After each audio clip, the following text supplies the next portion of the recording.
Hi everyone. Well, it's my real pleasure to introduce Sabrina Rashid. She is a PhD candidate at Carnegie Mellon University working with Ziv Bar-Joseph. And she spent the summer looking at applying deep learning to single cell data, in particular using, as she'll say, using the variational autoencoders to try to understand the heterogeneity of tumors from single cell data. Look forward to hearing what she has to say. Thank you.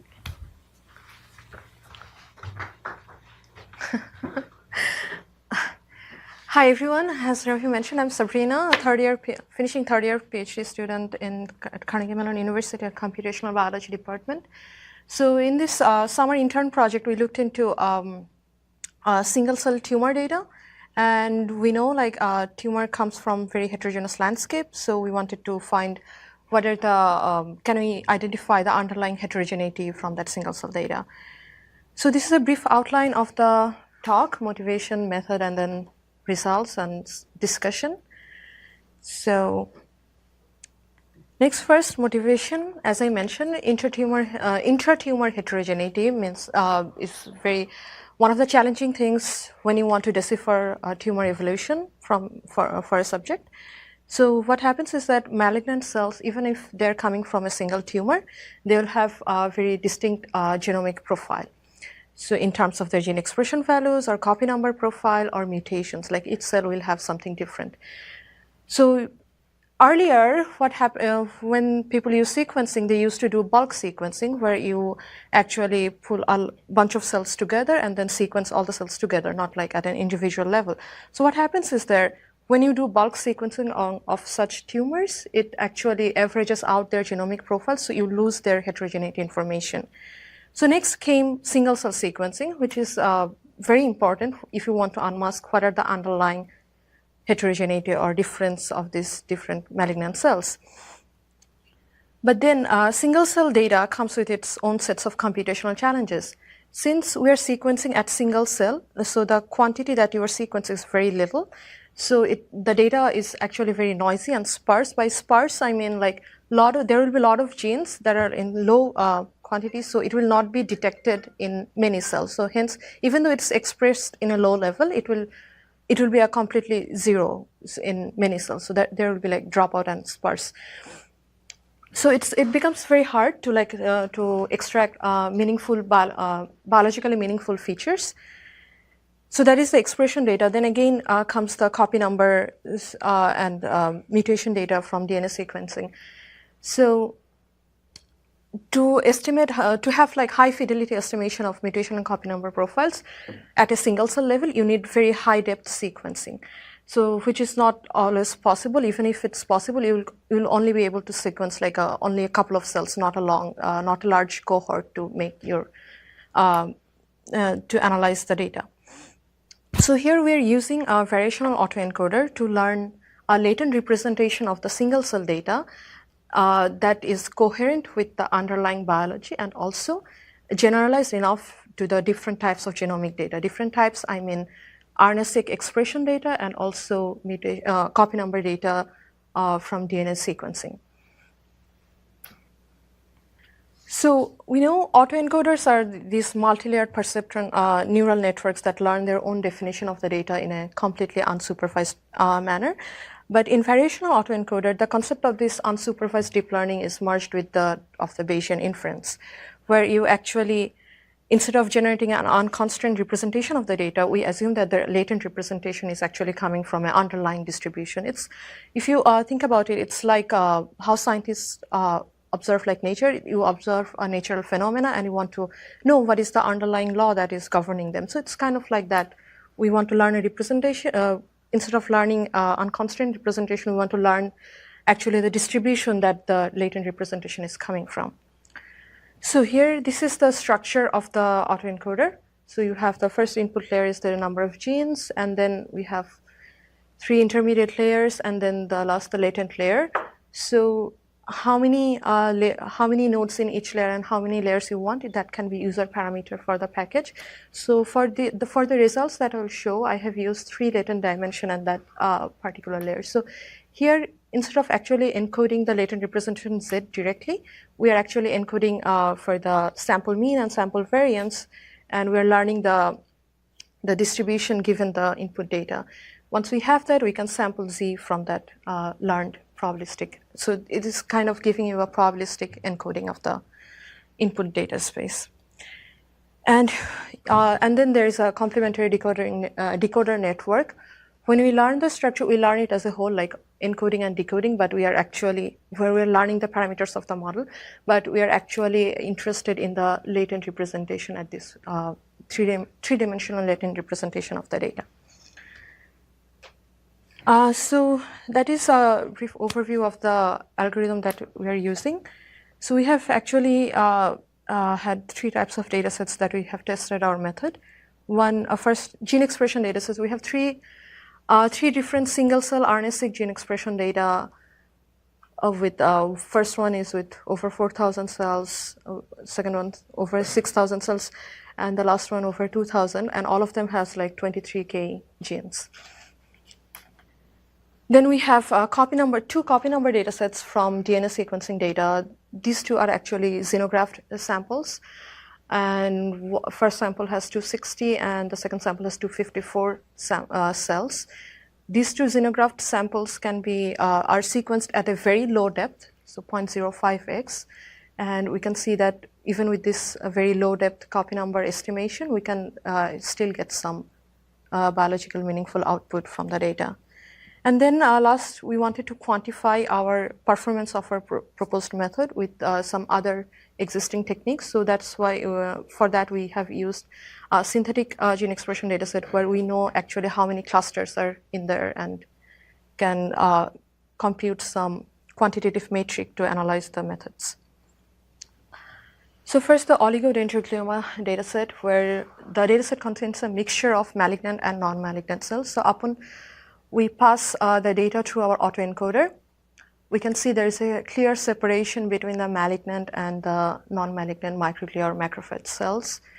Next, we wanted to see our goal was to unmask tumor heterogeneity. So we wanted to investigate more the malignant cells. So next, we pass the malignant cells, the relative expression of the malignant cells only to the autoencoder, and we get these nice structures. So we are getting bifurcation-like structure, like a V-like structure, where you see that cells are put onto, like two different types of cells are coming out, and they are put on the 2 different arms of the V structure.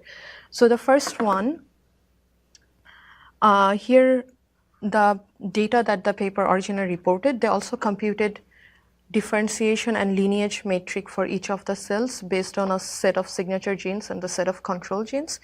So to show that the 2 different types of cells are indeed put on the 2 different arms, we have actually colored our scattered plot using their metric. Like the first one is the lineage score, which shows which cells are oligo-like and which cells are astro-like. Like these are the 2 different cell types that are present in the data.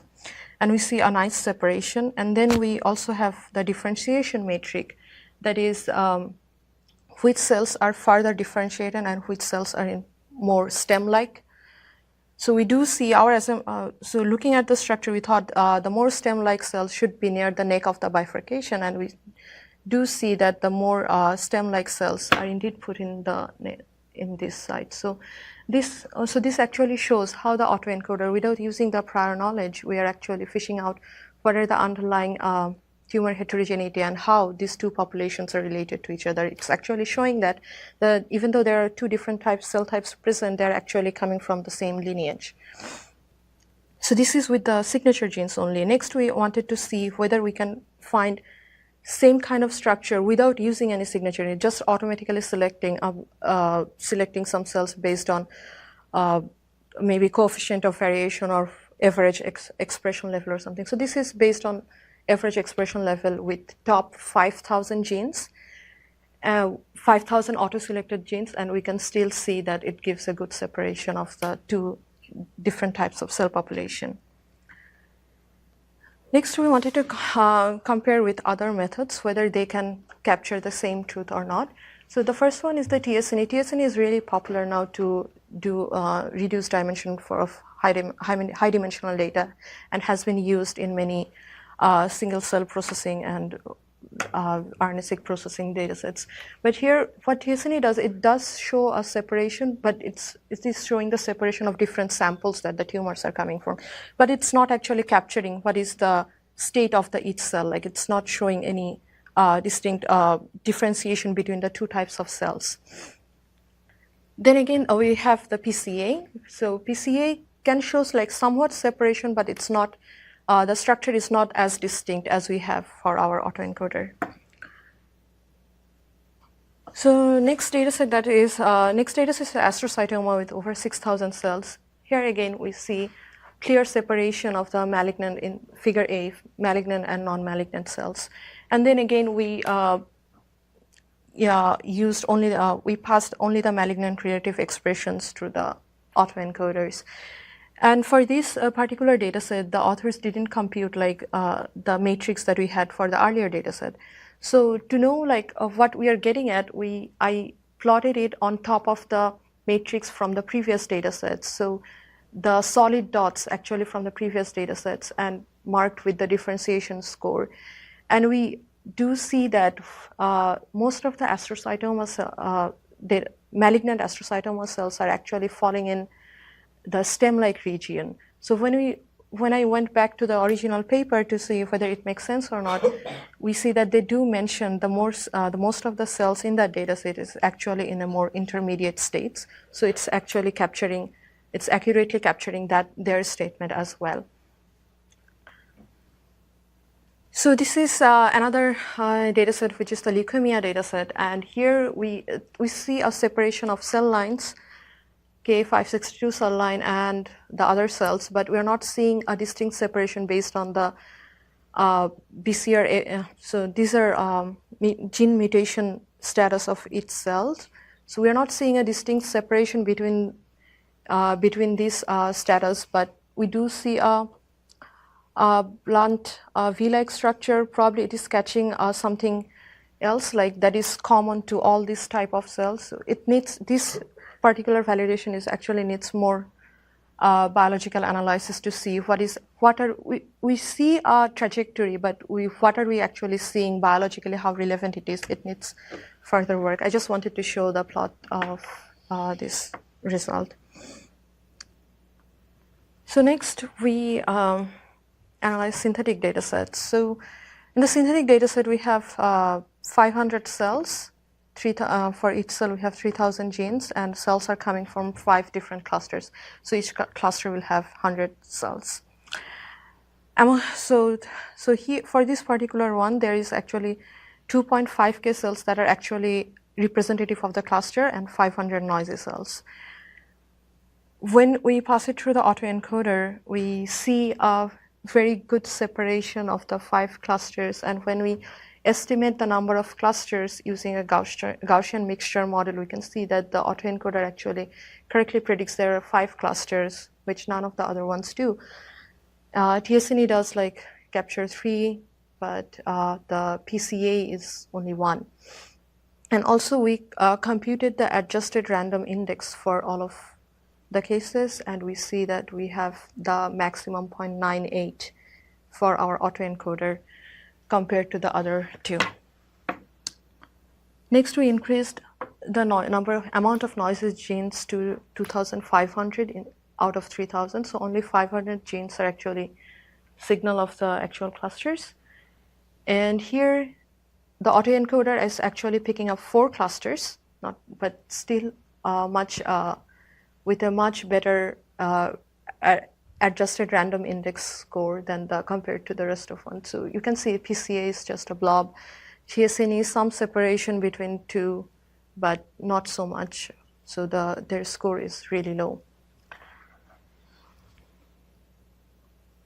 Then we also did some comparison. So I showed you what autoencoder structure we used in our paper, and then we tried to see whether we can if we remove some of the intermediate layers, how does it affect? It does get faster, but not by it's not by much. So it's 3.43, and I would say it's not that expensive as a runtime, but we do get a very better ARI compared to the other structures. And also both of the structures are faster than TSNE, and TSNE has lower metric. Next result that I'm going to show is the copy number. So this is DNA sequencing data. So the earlier ones were RNA sequencing data. So this is a DNA sequencing data, which I'm showing the two samples on top of superimposed on each other. So both are xenograft breast tumor samples. You can consider xenograft 4 as a later time point of xenograft 3. What we can see here is that in xenograft 3, there are two different clusters that are like one major clusters and one minor cluster of the cells. And when you progress after some treatment, when you progress to the later time point at xenograft 4, the minor cluster actually vanishes. So upon projecting in that space, you can clearly see that which cluster. So once we know that, we can actually study those cells, which properties made those cells not progress into the next time points, but the major clusters. And we can see also from what is the biological relevance of these clusters. You see, this is the copy number profile of the xenograft 3 samples, where you see that there is a small cluster of cells that has like twice the copy number in this chromosome compared to the rest of the cells. So that is actually what is captured in the small cluster here. So this group of cells are actually not progressing to the next time point. So as I mentioned in the beginning of the slide, one of the key problem of single cell data is dropout. So it means like some of the genes will not have any signal in many of the cells. So we wanted to see how robust the autoencoder representation is compared to the dropout events. So for that, we have used the synthetic data with 2.5K noisy genes out of 3,000 genes. And we can see that both PCA and TSNE, after increasing the number of dropouts of a couple of percentage, they actually doesn't capture more than one cluster. So they just capture just one cluster. So that's why the ARI score has dropped down to 0 even after increasing the percentage of dropout more than 5% or so. But autoencoder is it is degrading the performance much, but compared to the other two, it's much better. So up until like 10%, we still see close to 0.7. And if we increase the number of dropouts to 50%, like half of the genes are actually dropout. And we see around like 0.3 or 0.4. So it's still differentiating the clusters, maybe not as well as the earlier case, but it's still showing it can identify the clusters and can somewhat make some differentiation. So compared to the other two, it's much better. So to summarize what I have done, we have proposed a new way of extracting useful features with biological significance from single cell data. Nice thing about it is it's completely unsupervised and it requires minimal pre-processing of the data. It's fairly robust to the dropouts, and we have developed a Python package, and that will be distributed as an open source package.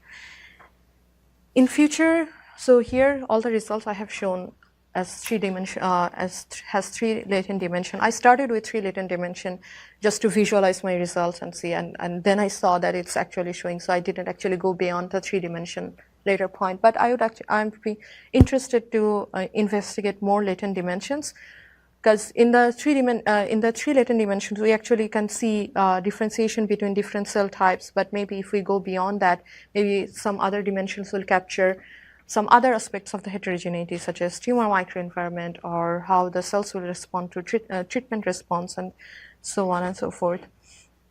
And also, I showed you some results that we are seeing that kind of like trajectory or differentiation paths, but it definitely needs more more research on what is the biological significance of that structure that we are learning.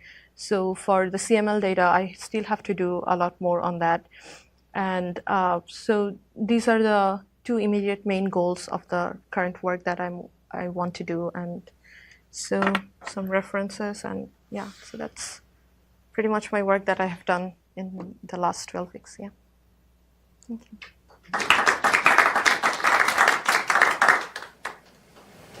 Any questions? Yes. Is single cell sequencing still basic research, or has it been used in translational applications?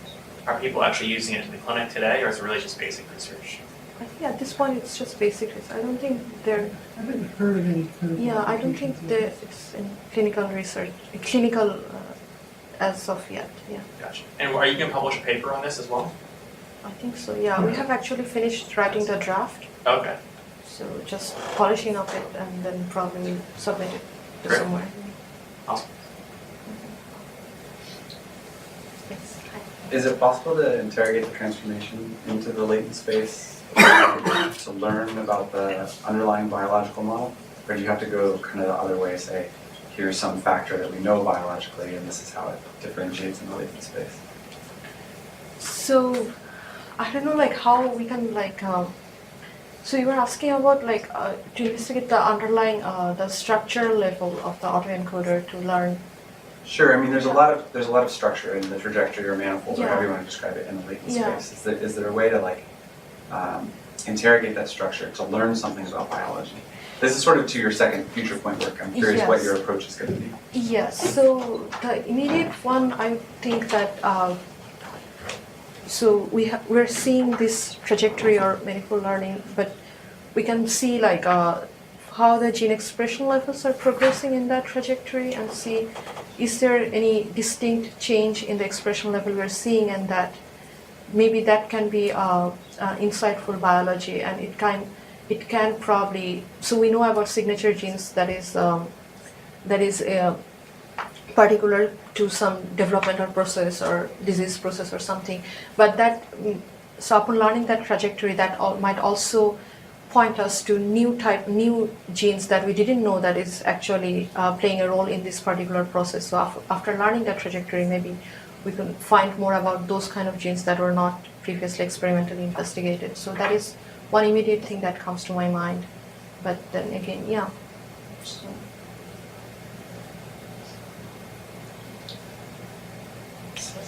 I didn't fully understand some part of it, but so if you have a deeper tree as far as how the cells are evolving and you know, the clonality is kind of a bit deeper, it seemed like there were only really two, like what would be the depth of the tree for the data sets that you used as far as the lineage of the cells? Yeah, so the depth of the tree is actually, the depth of the tree actually comes automatically from the autoencoder projection. So we don't have like any parameters to control like how deep of the tree that will. So some cases that, for example, so here for the expression that is, for some of them we see two branch thing, but for some of them we don't. Say for example, here this malignant cells, there is actually one line. So it's not. Maybe there is not like two distinct cell population. It's just showing a trajectory of one cells, cells like developing trajectory or something. Maybe it's not. There is no differentiation. Same goes for this particular astrocytoma data sets. Here, most of the cells are in one particular plot, which is the more intermediate, because it's not differentiated well enough. So it's the depth of the tree. It's not that we are controlling. It's what the autoencoder is learning on itself. Yeah.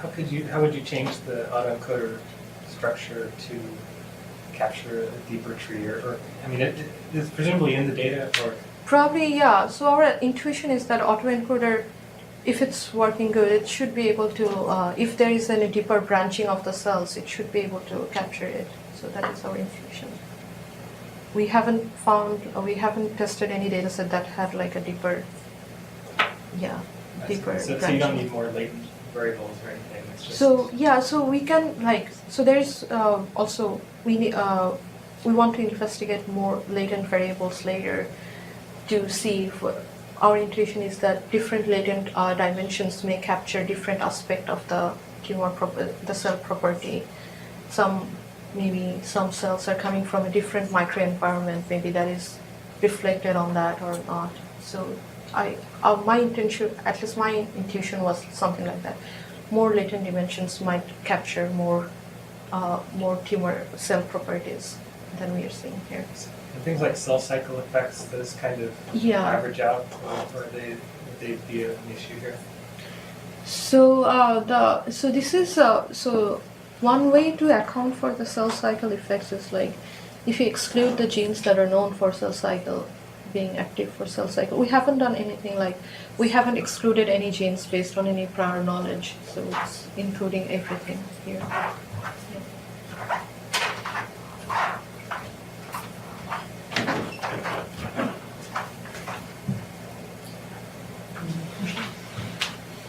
Okay. Well, thank you, everybody. Thank you, Sabrina. Great work.